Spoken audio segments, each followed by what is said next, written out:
عرفتها من البداية والله العظيم. تفضل. الو، ايوه يا امير، معاك وليد اسماعيل يا امير. نعم تفضل.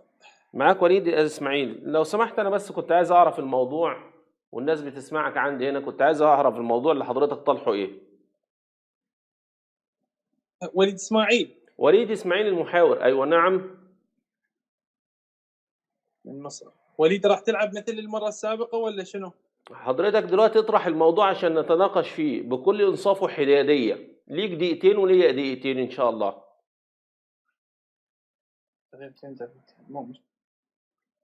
بس شوف، ممنوع من عن باتن تذكر اي كتاب او شيعي، واضح؟ ممنوع منعا باتا ان انا اذكر اي كتاب شيعي، صح؟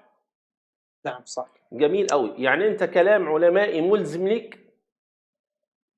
اي نعم، كلام علمائي انا ملزم ليك. نعم نعم صح. تمام. طب ليه ان انا يعني استشهد بالقرآن الكريم؟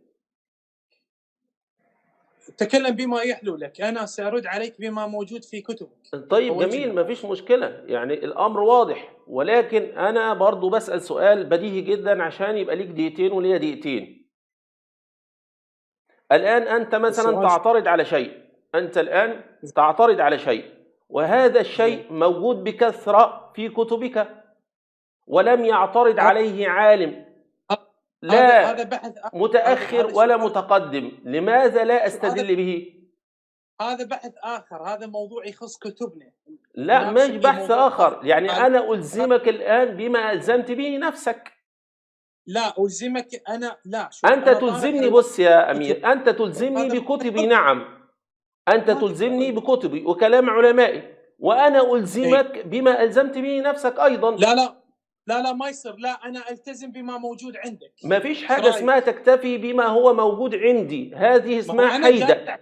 الآن لو جاءنا، ممكن تسمعني بس، ممكن تسمعني؟ أنا جالس أقول أنا أمير قريشي ألتزم بما جاء عندك، فالنقاش يكون من كتبك من الآن يعني مثلا أنت حضرتك دلوقتي طرحت مسألة، والمسألة ديت لي عليها نصوص من القرآن الكريم تؤيدني، ونصوص من كتبك تؤيدني أيضا، فلماذا أستعين بالقرآن الكريم فقط ولا أستعين بكتبك التي تؤيدني؟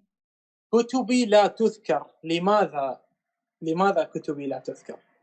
لأن الموضوع لا يخص كتبي بل يخص كتبك، فإن ذكرت كتبي فإنا سنقفز، وأنا لا أحب أن أقفز. ما في، بص أقول لحضرتك حاجة، لما يكون الموضوع مش موجود في كتبك من حقك تقول هذا الكلام، ولكن إذا كان في كتبك وباستفاضة، فإذا كان في كتبك وباستفاضة إذن أنت الذي لك رأي مخالف. شوف وليد، اسمع أقول لك شيء، اسمع انت يعني اقول لك كلمه جنابك، انت جنابك يعني لم تمر بمرحله دراسيه في كيفيه طريقه لا ما تكلمني مرحله دراسيه، انا دارس عندك، عندي استعداد اتحداك الان. انت يعني بص حضرتك، لا ما تاخدنيش في زاويه اخرى، اسمعني لو سمحت ما تاخدني في زاويه اخرى. انا الان بفضل الله دارس شريعه، خريج معهد اعداد دعاء، حافظ القران الكريم. في المناظره مع الشيعه او الحوار او المداخله تواجه صعوبه، لماذا؟ يعني أنت تقول أنا سألزمك برواية من صحيح البخاري، فالنقاش يكون من كتبك من علمائك، تثبت لي أنه هذه الرواية لا تسيء لعائشة، فقط من كتبك، لا دخل جميل قوي، جميل قوي، ما فيش مشكلة، أنا عندي ما فيش مشكلة، اسمعني بس، أنا ما عنديش مشكلة، أنا الآن علمائي، أنا الآن اسمعني بس، من الآن أنا أعطيك إياها مقدمة. لا اسمعني بس حضرتك اولا انا دارس علم اكتر من العلم اللي انت دارسه بمراحل.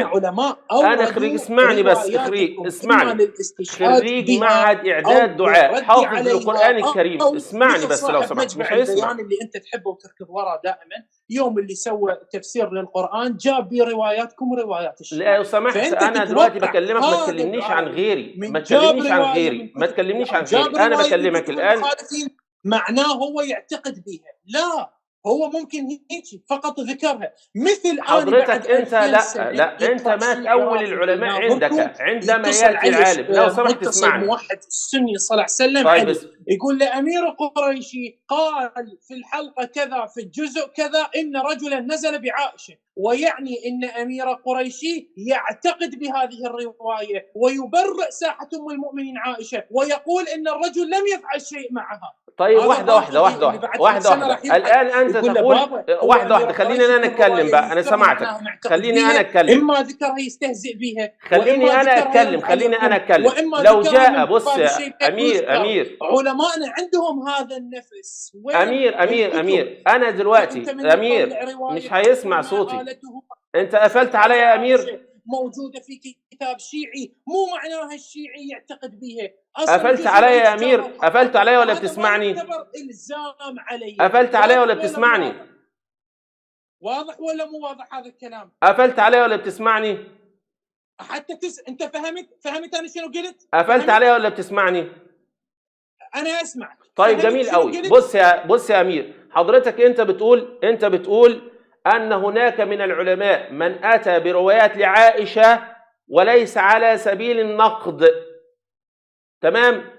أم على سبيل النقد؟ إن كان على سبيل النقد فمن حقك أن تقول أن العالم الفلاني أتى بهذه الرواية على سبيل النقد، ولكن لو أتيت لك بروايات لعائشة رضي الله عنها وأرضاها في نفس الموضوع الذي تتكلم أنت فيه، وأتوا علماءك بتلك الرواية وفسروا بها القرآن عندك، إذن هذا على سبيل النقد أم لا؟ تفسير القرآن مو مشكلة. من تفسير الحسن العسكري عليه السلام لا، من تفسير البرهان لا، من تفسير القمي لا. راح تقول لي البيان أنا ما اشتري فلس. واضح. عجيب لك انا بس هل ترضى معلش واحده هل ترضى من وسائل الشيعة للحر العاملي؟ وسائل الشيعة ذكر به مرويات من عندكم. هل ترضى؟ انت كده بتتبرأ من كل كتبك. لا الآن أنت تناقض نفسك يا أمير. الآن أنت تناقض نفسك. هذه الحدثونيات أنت الآن أنا هجيب لك من علمائك، سآتي لك من كلام علمائك ليس على سبيل النقد ولكن على سبيل التفسير. الذي يقول من شك في كفر عمر كافر، أنا أتبرأ منه ما أتبرأ منه. يا سيدي أنت إيش دخلنا في عمر دلوقتي؟ أنا اتكلمت في عمر دلوقتي. نحن نتكلم الآن. لو أتيت لك بآيات قرآنية وتفاسير من عندك في أي موضوع أنت تختاره الآن، هل توافق به أم لا؟ أنت الآن تتكلم عن تفسير القرآن. أنت هذا تفسير القرآن جبته من تفسير الإمام. أجيب لك من تفسير علمائك. يعني مثلا لو مسكنا رواية الهدبة، ما رأيك لو أتيت لك ب10 علماء عندك فسروا القرآن الكريم برواية الهدبة بتاعت عائشة؟ عجيب. اي برواية الهدبة فسروها ما عندنا هدب فاحتاجينا هدبة عكرمة. اي صحيح.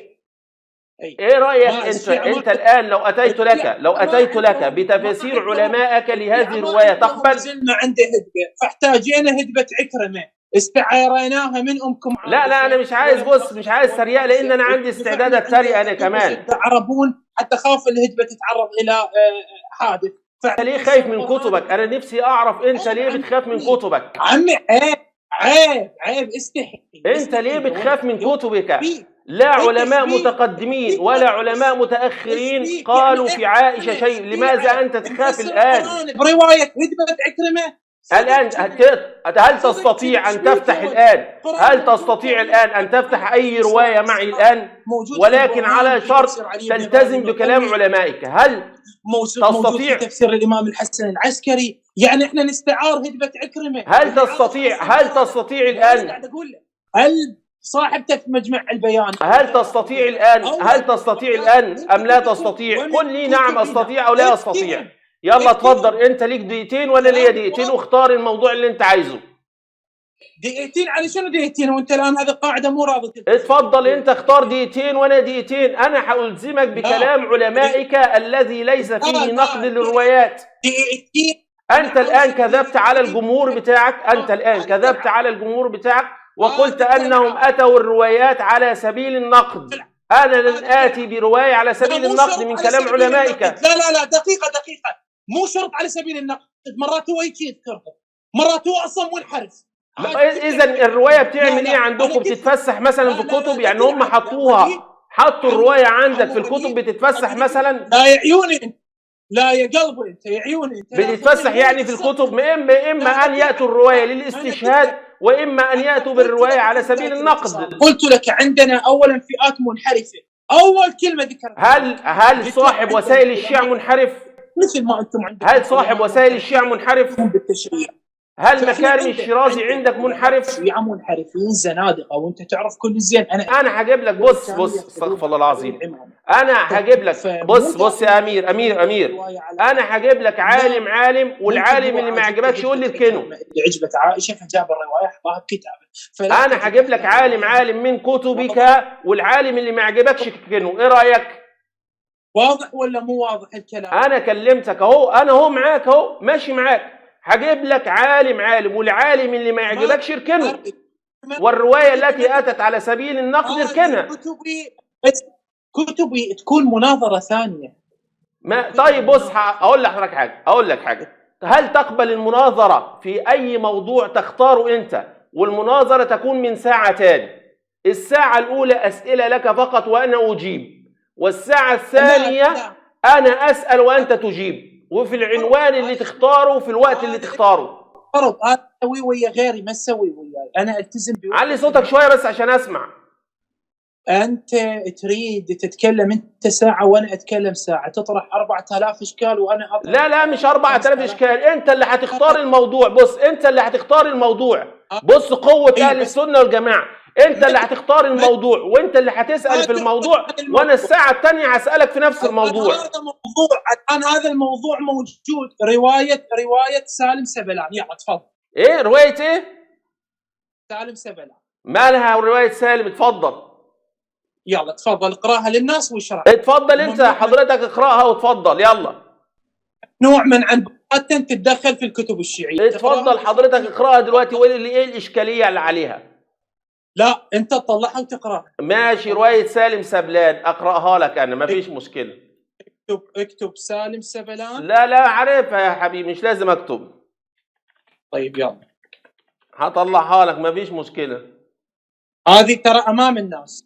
اذا ذكرت اسم شيعه او كتاب شيعي لا ما تربطني بكتاب شيعي. انا مش شيعي. انت عايز التفسير دلوقتي اجيب لك. انت ليه خايف من كتب الشيعه؟ سؤال يعني، انت ليه خايف من الكتب الشيعيه؟ انت الان ستناقش في روايه، لماذا تخاف من الكتب الشيعيه؟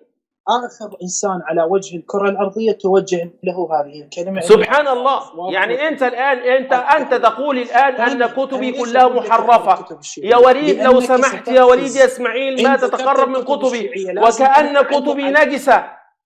أنا عمري ما شفت حد بيقول الكلام دوت. الآن يلعب في بيت عائشة، فمعناها شنو؟ وحدة نقطة الموضوع انهدمت. سبحان الله، بيخاف من كتبه. أنا الرواية بس بتفتح عندي، لو سمحت استنى. طيب يا سيدي. قال النسائي أخبرنا حسين ابن حريث قال أخبرنا الفضل إلى آخر السند. قال أخبرنا أبا عبد الله سالم يعني سبلان قال وكانت عائشة تستعجب بأمانته وتستأجره، فأرتني كيف كان رسول الله صلى الله عليه وسلم يتوضأ. قال فتمضمضت واستنصرت ثلاثا، وغسلت وجهها ثلاثا، ثم غسلت يدها اليمنى ثلاثا واليسرى ثلاثا، ووضعت يدها على مقدمة رأسها، ثم مسحت رأسها مسحة واحدة إلى مؤخرة، ثم مرت بيديها بأذنيها، ثم مرت على الخدين. قال سالم كنت آتيها مكاتبا فتجلس بين يدي وتتحدث معي حتى جئتها ذات يوم فقالت ادعي لي، فقلت ادعي لي بالبركة يا أم المؤمنين. قالت وما ذاك؟ قالت أعتقني الله. قالت بارك الله لك، وأرخت الحجاب دوني فلم أراها بعد ذلك اليوم. تفضل، إيه الإشكال اللي عندك؟ جيد. الآن من هذا سالم سبلان؟ عبد لمن؟ عبد لمن؟ سالم سبلان عبد. استنى. وكان قال أخبرني عبد الملك بن مروان بن حارث بن أبي قال أخبرني عبد الله بن سالم سبلان قال كنت عند عائشة أخبرني كذا، أخبرنا الفضل بن موسى، جعيد بن عبد الرحمن، مش فاكر سالم سبلان كان عبد من؟ المهم لمالك بن أوس بن الحدثان أو لمالك أو لأوس ماشي بن ماشي، ما الحدثان. فيش مشكلة، هو عبد، ولكن السؤال الذي يطرح نفسه. دقيقة خلينا نخلص. اتفضل. طيب هذا الرجل عبد. نعم. أو هذا الرجل العبد اللي كان عند الصحابي أوس بن الحدثان اللي كان ينقل رسالة النبي للناس، أو لمالك بن أوس بن الحدثان. هذا مالك كان إمام ومفتي مكة. هذا سالم سبلان ما شاف من أوس بن الحدثان الصحابي أو مالك بن أوس بن الحدثان مفتي مكة كيفية وضوء النبي، فاضطرت عائشة أن تريه كيف كان النبي يتوضأ. أولا حضرتك أنت بتسأل سؤال افتراضي، والسؤال الافتراضي ليس له موقع في المناظرات، ليس له موقع في المناظرات. فمن الممكن أن يكون لم يعلم وضوء النبي صلى الله عليه وسلم كاملا، فأرته عائشة وضوء النبي صلى الله عليه وسلم كاملا مثلا، تمام؟ فأنت الآن الذي تضع إشكال، ولكن هل الرواية هي أصل الرواية، متن الرواية فيه هذا الإشكال؟ فهذا الإشكال من عندك أنت، وأرد على هذا الإشكال. ثواني لو سمحت، خليني أكمل الآخر. أرد على هذا الإشكال برواية صحيحة وصححها الحلبي عندكم، أن المعصوم عندكم كان يسأل السيدة ميمونة عن غسل النبي صلى الله عليه وسلم وعن الحيض. فهل المعصوم عندكم لا يعلم ما هو الحيض؟ عرفتك ما تقدر تصبر أمام إشكالاتي. والله ما تقدر أنت اللي تصبر، والله هتهرب الآن، والله لا تهرب الآن. قطع عليا، أنا مش سامع صوت. قطع عليا، قطع والله، مش سامع صوت والله. قطع الخط والله.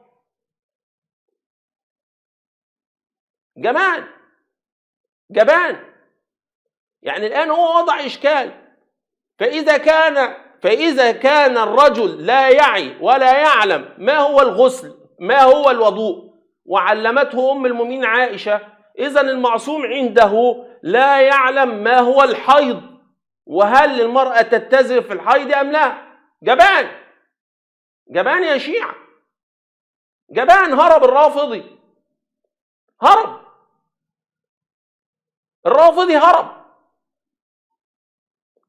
لا، قطع الخط، مش قفله، قطع وعمل لي حظر، اقسم بالله عمل لي حظر اهو، عمل حظر، قطع وعمل حظر. انا اتصلت بيه من نمره جديده خالص، قطع وعمل حظر والله. هرب. انا نفسي اعرف ايه الاشكاليه ان انت قلت، لو انت قلت مثلا عندكم كذا وانا اقول لك طب ما انت عندكم كذا، لماذا تعترض علي؟ المعصوم ذهب الى ام المؤمنين ميمونه ليتعلم منها كيف تتزر وتضاجع مع النبي صلى الله عليه وسلم. هرب الجبان، هرب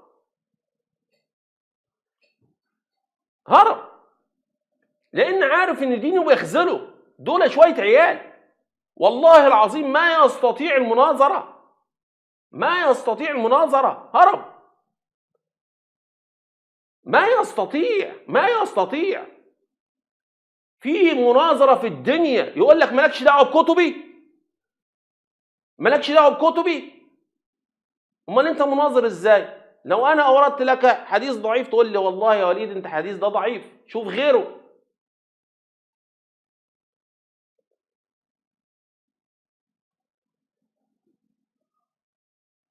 سبحان الله. يقول لك كيف، هل هو العبد ده طلب منها انها تعلمه الوضوء؟ طب وهو من الذي طلب؟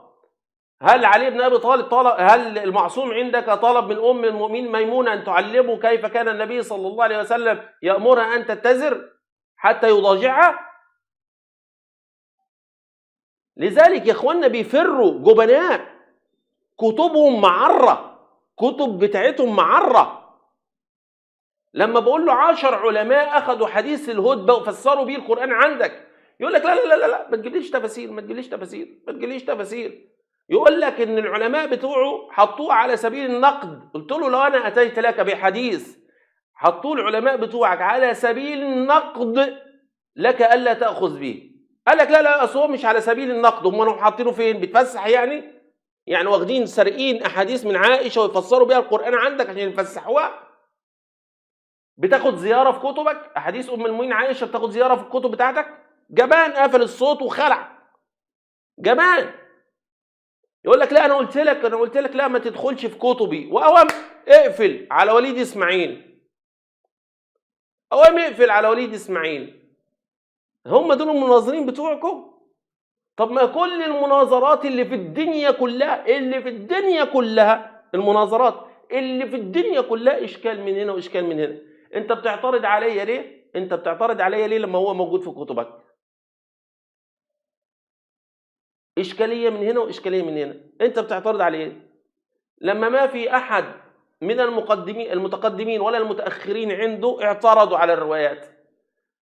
هايف هايف هايف هايف هايف هايف، قول من هنا للصبح ان هو هايف. يقول لك يعني هو ما يعرفش الوضوء. طب ما تقفلوا بقى الكتب عندكم، يعني الكتب احرقوها. ليه المعصومين لحد الان، ليه المعصومين عندكم، ليه الكتب لحد الان بتتباع عشان تعلمنا الوضوء؟ هل هي بتعلم يعني العيال الصغيره اللي لسه طالعين في اللفه؟ بتعلمهم؟ يعني الكتب اللي موجوده في الاسواق دي كلها بتعلم العيال الصغيره اللي موجودين في اللفه؟ يعني عايز هنا يطلع له 3 سنين يقدر يتكلم، بتعلمه؟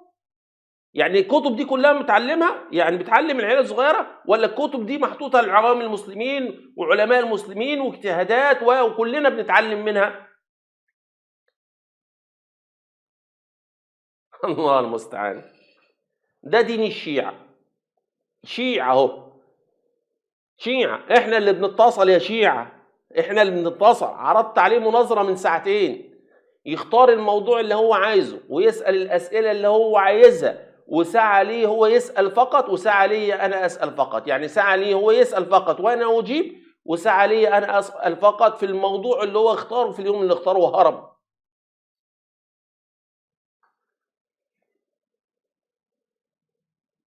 نفسي أعرف إزاي يا شيعة يا شوية عيال مصدقينه. إزاي مصدقينه؟ في حاجة اسمها ما تستدلش عليا من كتبي. يقول لك الإشكال. لا، والغريب إيه؟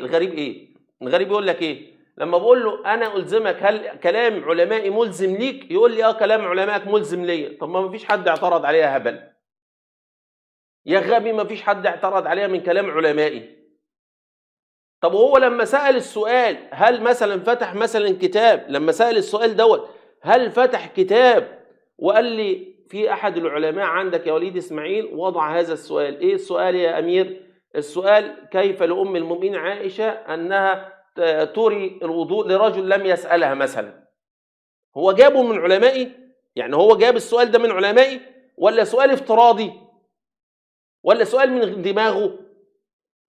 والله العظيم ما بيعرف يضحك الا على شويه عيال. والله لامم العيال اللي هي من 12 سنه ل 19 سنه 21 سنه بيقعد يضحك عليهم. لو العيل يبقى مبسوط قوي متكيف، يقول لك ايه اشكال باشكال. لا اصل احنا هنفهم الاشكال. ما هو لازم اشكال باشكال. انت بتعترض على حاجه من كتبي وفيها مشابه ليها عندك في كتبك، يبقى بتعترض عليها ليه عندي؟ لما واحد نصراني كده مثلا يقول لك ايه انتوا عندكم يا مسلمين ملكات اليمين في القرآن، تروح انت ردد عليه تقول له طب ما انت عندك العهد القديم فيه ملكات يمين. يقول لك لا لا لا لو سمحت ما تعترضش عليا، ما تتكلمش في انجيلي ولا العهد القديم. لا لا لا لو سمحت ما تكلمنيش في الانجيل ولا العهد القديم. لا لا لا لو سمحت خلي بالك لو اتكلمت في الانجيل او العهد القديم انا هقفل المناظره. يا عم ده انت اللي بتعترض عليه في القرآن الكريم موجود عندك، سهله اهي وبسيطه. سهلة وبسيطة ولا مش سهلة وبسيطة؟ سهلة وبسيطة وكلها حنية كمان مش سهلة وبسيطة بس، يعني سهلة وبسيطة وكلها حنية. جبان يا شيعة، الراجل ده جبان والحمد لله رب العالمين، بان للجميع الآن. وانتم مفكرين ان انا هسيبه؟ هنط له كل شوية من نمرة، هنط له كل شوية كده، هخليه يخاف اي نمرة هتجيله ان شاء الله يخاف يتكلم معاه. الله المستعان.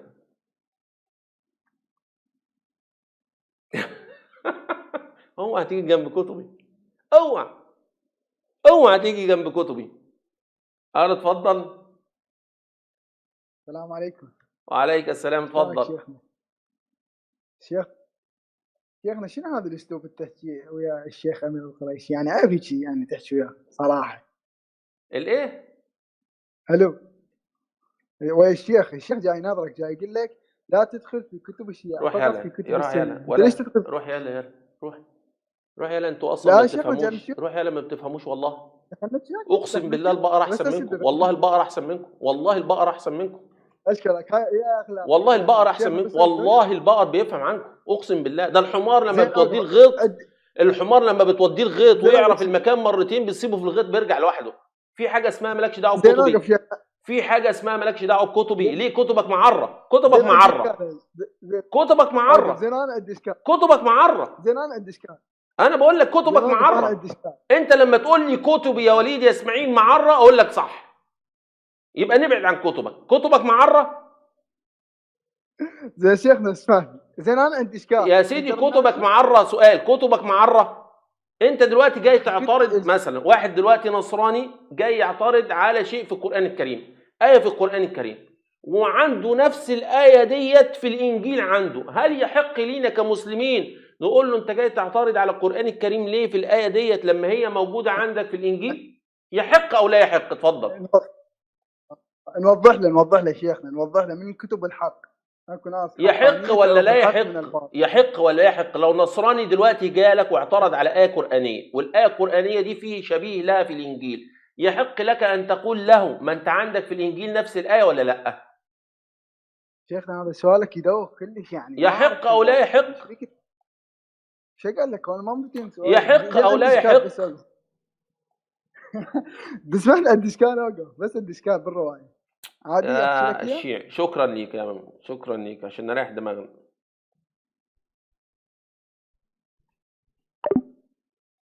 لما انت هتسمعه دلوقتي بقى ايه، خد بقى عندك اولئك كالانعام بل هم اضل، خد عندك بقى.